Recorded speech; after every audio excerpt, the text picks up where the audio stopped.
En este video veremos ecuaciones de estado para gases reales.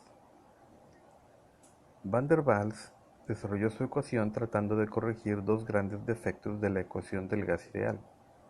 Uno, el gas ideal supone que las moléculas son puntos matemáticos, y dos, las moléculas solo interactúan por choque elástico, así que introdujo dos constantes A y B para corregir eso.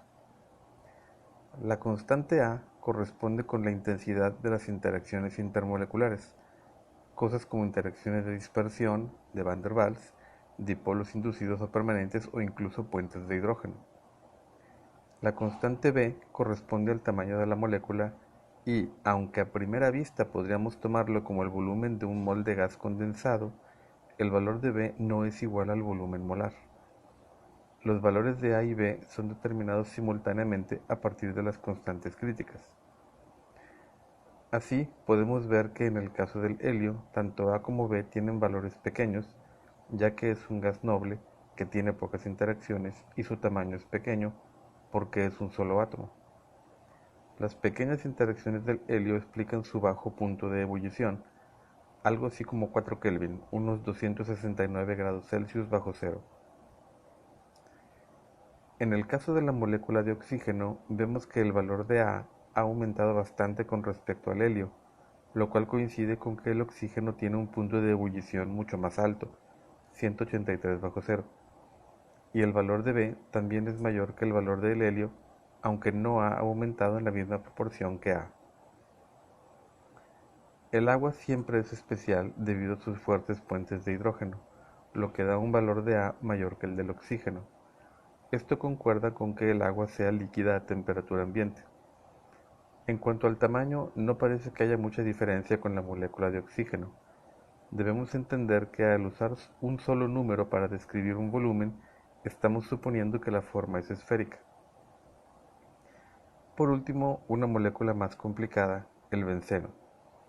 Los valores de A y de B son los más altos de la tabla. Es fácil entender que el valor de B sea el más grande, ya que la molécula de benceno es la más grande de las que están en la tabla. El origen de la magnitud del valor de A puede no ser tan claro. Aunque el benceno no forma puentes de hidrógeno, sí tiene interacciones entre las nubes electrónicas del sistema Pi, por lo cual es líquido a temperatura ambiente. La ecuación de Van der Waals ilumina mucho los factores físicos que gobiernan el comportamiento de los gases reales, pero a la hora de calcular propiedades de gases reales deja bastante que desear. Podemos verlo en este diagrama de isotermas. La isoterma de Van der Waals, que es la curva inferior, presenta un comportamiento irreal entre los volúmenes de 0.1 y 0.2 litros, en donde al aumentar el volumen aumenta también la presión. En parte por eso no es la más utilizada en cálculos de aplicación. Veamos ahora la ecuación de Soave-Redlich-Kwong. Redlich y Kwong consideraron que la constante A varía con la temperatura. Posteriormente, Soave consideró la variación de A con el factor acéntrico de Pitzer.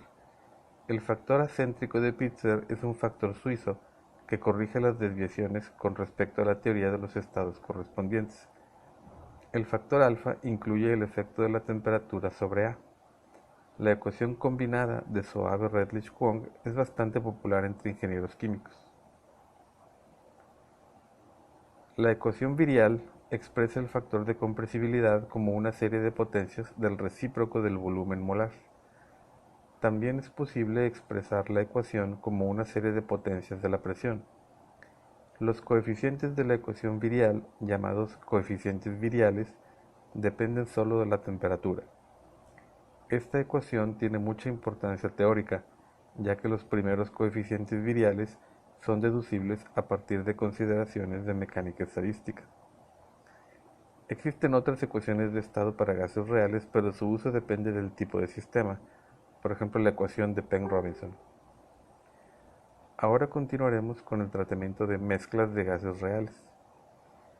En el caso de mezclas de gases reales, no podemos usar la ecuación de Dalton que usábamos para gases ideales. Como la ecuación de Van der Waals es específica para cada gas, por los valores de A y B, no es fácil ver cómo combinarlas. Veamos un ejemplo.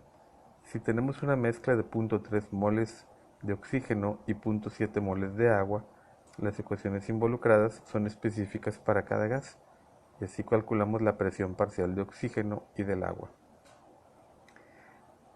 La ecuación de Dalton nos diría que sumáramos las presiones parciales para obtener la presión total. Pero no basta sumar las presiones parciales de oxígeno y de agua. Los valores de A toman en cuenta la interacción entre moléculas del mismo gas, pero al tener una mezcla habrá interacciones mixtas oxígeno-agua que deberemos tomar en cuenta. Para lograr esto usamos las reglas de mezclado. Las reglas de mezclado son ecuaciones que nos dicen cómo combinar los parámetros de diferentes gases para poder usar una ecuación de estado con una mezcla binaria. En cada caso el procedimiento es similar. Usamos las reglas de mezclado para obtener parámetros propios de la mezcla y los aplicamos a la ecuación de estado. Para Van der Waals tenemos los gases 1 y 2 y combinamos sus valores para obtener una A de mezcla y una B de mezcla.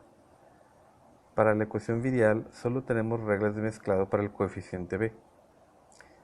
Veremos cómo usar estas reglas de mezclado en el salón de clase.